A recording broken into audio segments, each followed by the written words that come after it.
Breaking news in the Kyle Appleford saga. Kyle is going to be introducing his new love of his life on his next video on Jenny Appleford's YouTube channel, the channel she set up to be remembered after she had passed away from non-smoking lung cancer. It was a page designed, it was a YouTube designed to memorialize her, to ensure that she is never forgotten. It was designed for her children and her followers with that purpose in mind, in her own words, of which she stated multiple times and wrote on her page, a page that is now being completely transformed into a new family vlog. This, while Kyle Apple tells us in his recent update that he is going to church to learn more about peace, all the while his new wife is saying that if she could meet anybody for dinner, living or deceased, she would love the opportunity to meet with Jenny at the table of all millions and billions of people in history. All this in a new video where Kyle rambles on about getting a new puzzle set up for his new wife, and it's puzzle this and puzzle that, and I tell you, it is puzzling. It is puzzling. It is puzzling that you continue to post on Jenny's page that she created to be remembered, and you're not honoring that, yet you continue to bring her up in every video and name drop her as if, you know, somehow pulling her in at the end of a video will help keep your two different goals together, which I guess all roads lead to monetization, right? And it's puzzling to me that anyone would identify as a Christian and have thousands and thousands of people upset with them who have clarified their feelings in thousands of comments. Everything from being hurt, mistreated, and ignored, and, you know, having their funds being misused. It's puzzling to me how any Christian wouldn't take a hard look at that and acknowledge that perhaps they did hurt people's feelings. Perhaps they do have some responsibility in righting some wrongs. So that's puzzling too.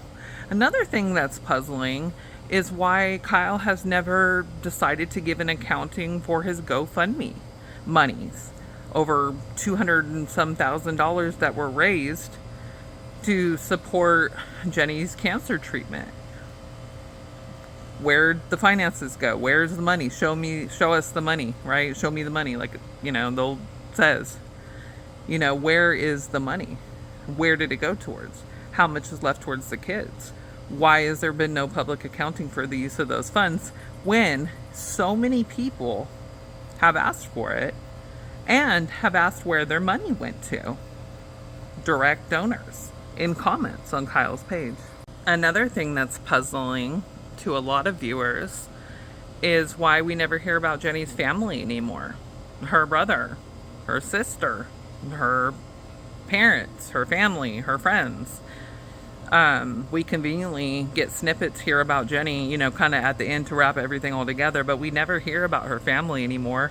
We don't hear about the kids seeing her family. So that's kind of puzzling to people that have been following for a long time too. But at the end of the day, what's not puzzling is that we got here in the first place.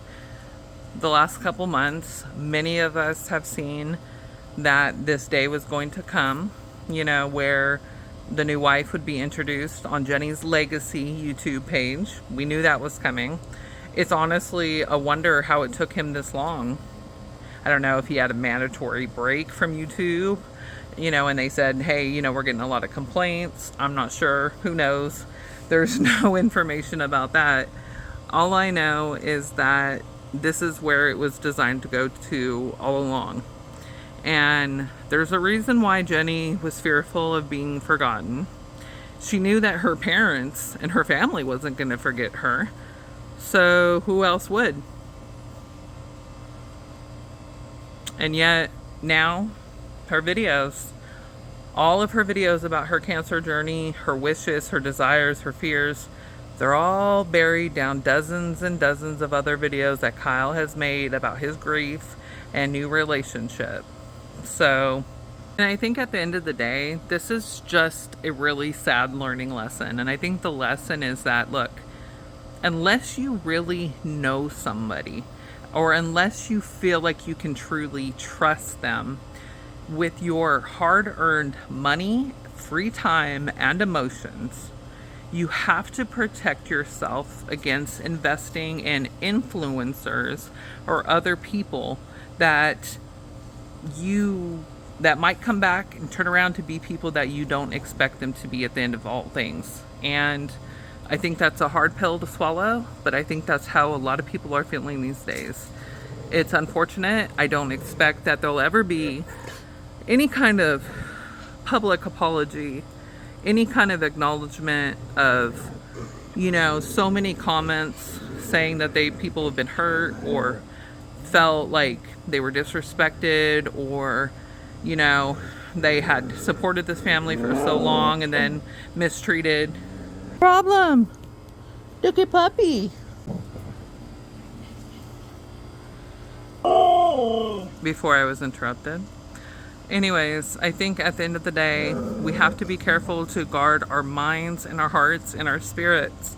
And it's honestly important who we spend our time watching, and make sure those people have good hearts, make sure they're genuine, make sure that they're good stewards of your time and energy and prayers and money. And if they're not, then protect yourself and distance yourself from it, because you deserve to spend all of those resources on somebody who really deserves it.